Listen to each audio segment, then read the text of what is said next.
I know you've been here. You're struggling to mix your snare. You're struggling to mix your kick. Maybe you're struggling to mix both. Are they too loud? Are they too quiet? Are they buried?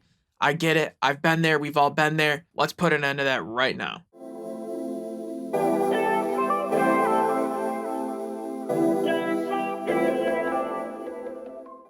Yo, what's good, guys? Inswain with Inswain Audio. Welcome back to the channel. If you're new, make sure to subscribe and stick around because I drop videos like this every single day. You're not going to want to miss them. Anyways, let's get right into it. Let's spoil it right off the bat like we do here. The trick is to turn your mix way down to like whisper level where you can barely hear it. Then all you should really be able to decipher is your kick and your snare and your vocal, if there is one. If those are the first things that you can hear as you start to turn your mix up and then you turn it a little bit louder, you can start to hear the other things, you probably got them balanced correctly. Now, obviously, some songs are different, some genres are different. This doesn't apply to every song, but for most songs, especially rock, pop, trap, rap, right? A lot of these modern contemporary genres, this is gonna work perfectly for. And it even works for the vocal level too. So let's just go and I'll show you an example. I got a mix pulled up here. It's not mixed at all. What I'm going to do is I'm going to try to balance the kick, snare, and the vocal to where I think it's good. And then I'll turn the mix way down for us and we can listen and see if it works. And if it does, we're good to go. And you'll see an example. If not, I'll adjust it from there and show you. So let's do it.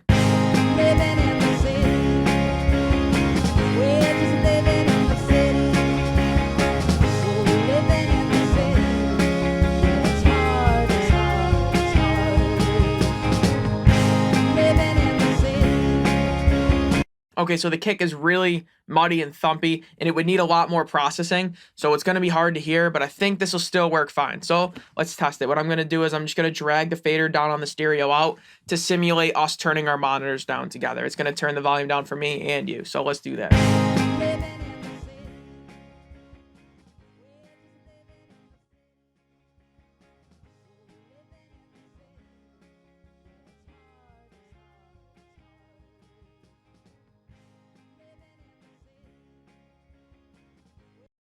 What do you know? The only things we can really hear is the vocal, the snare, and kind of the kick. Like I said, it's really muddy, so it's not going to work perfectly, but you get the idea. Maybe we could try to turn the kick up and see if we can hear it better.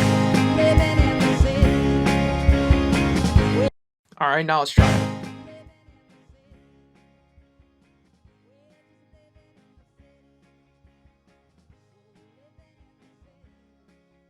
We can hear the guitar a little bit. That's because between the vocal, the kick, and the snare, it's a sparse arrangement. So in between, we can hear that guitar a little bit, which is the lead guitar. So that makes sense. You'd want it mixed up around with the level of the kick, snare, and vocal. So it's working perfectly. We can hear the guitar, but we can pretty much only hear the vocal, kick, and the snare. And they're not way louder than everything else. As I start to bring it up a little bit, you hear everything else get reintroduced, like the rhythm guitars, the bass, whatever else you would have in your arrangement. So now we know that they're roughly mixed where we want them. Now, of course, this isn't for every song. Like I said, I could decide, I want to turn my snare up a little bit more. That's fine. Or maybe turn it down a little more. It doesn't need to be perfect, but this is a great way to give you a sort of a second opinion on your mix, right?